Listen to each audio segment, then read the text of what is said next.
There's a story the Bible never fully told, a battle so sacred, God himself stepped in. And it all began with the death of a man God called friend. He wasn't a warrior, he wasn't a king, he was a prophet who had seen God's fire and lived to tell it. His name was Moses. For 40 years he led a stubborn nation through rebellion, miracles, and mercy. And now, at 120 years old, his eyes were still sharp, his strength still steady, but his time had come. And God said, "Come up to me."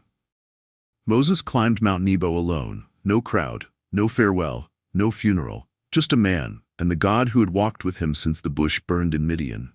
As the wind carried the weight of destiny, God showed him the promised land. Every river, every hill, every valley glowing beneath the rising sun. The dream of Abraham, alive before his eyes. And then the voice spoke softly, "You shall see it with your eyes, but you shall not cross over." That wasn't punishment, it was completion. The mission finished, the soul recalled. And there on the mountain's edge, Moses breathed his final breath. No thunder, no lightning, just silence. He died according to the word of the Lord, and heaven itself stood still, because God wasn't done yet. The Bible says something no other verse dares to say, and he buried him. Not angels, not men.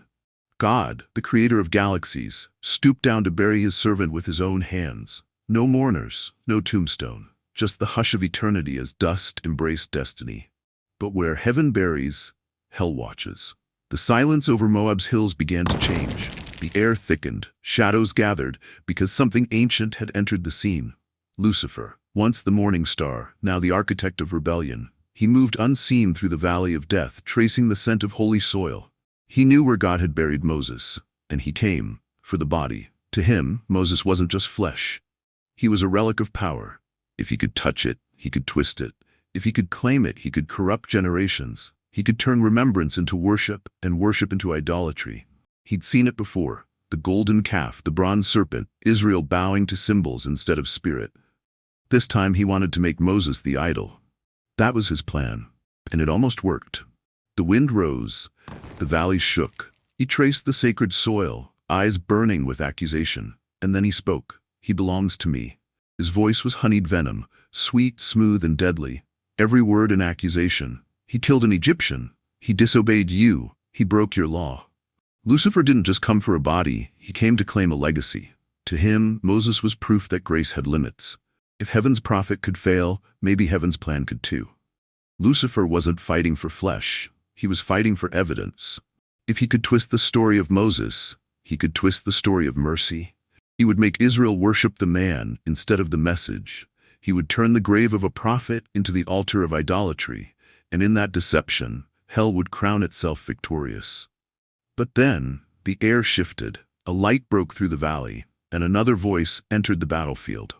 Michael, heaven's warrior prince, the archangel of divine order. He didn't come with fanfare, just presence. One step, and the entire valley bowed under authority. Lucifer grinned. "So the guardian arrives. Tell me, Michael, has heaven grown so desperate it sends dogs to bury its dead?" But Michael didn't speak. He just stood between Lucifer and the grave, calm, radiant, unmovable. Because real authority doesn't argue, it stands. Lucifer sneered. "Move aside, he's mine."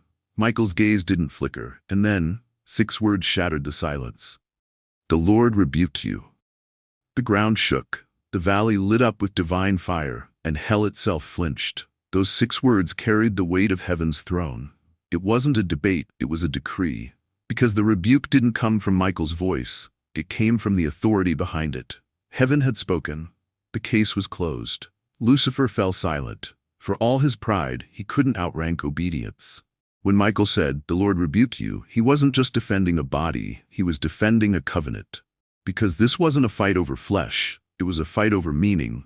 Over who defines righteousness, over who decides grace. And maybe that's the same battle you feel too. When the enemy reminds you of your past, when guilt whispers, "You don't deserve mercy." Remember Michael's words. Don't argue, don't justify.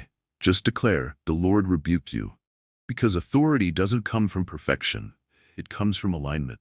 Lucifer staggered back into the shadows. The valley grew still again.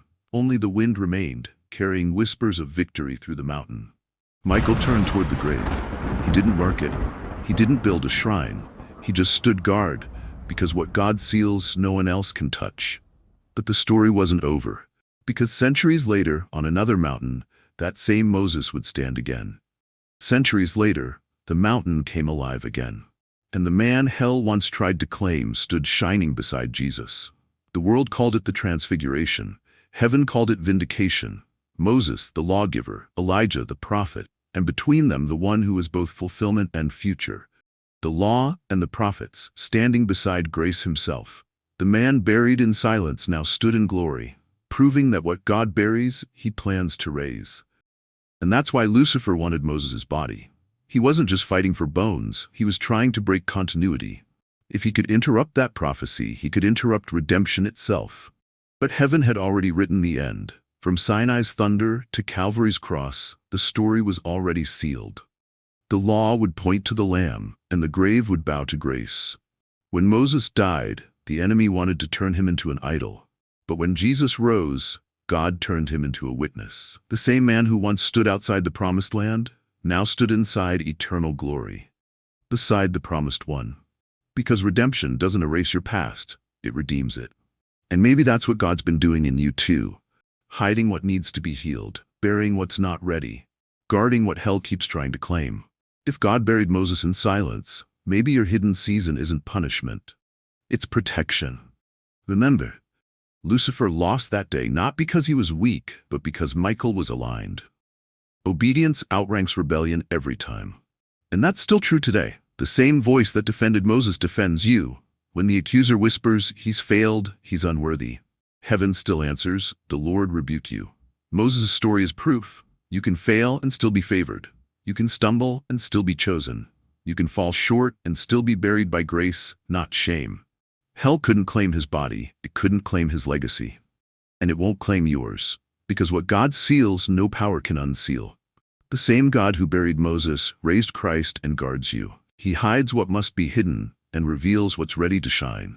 So when the enemy reminds you of who you were, you remind him of who buried you and who raised you again. The Lord rebuked you.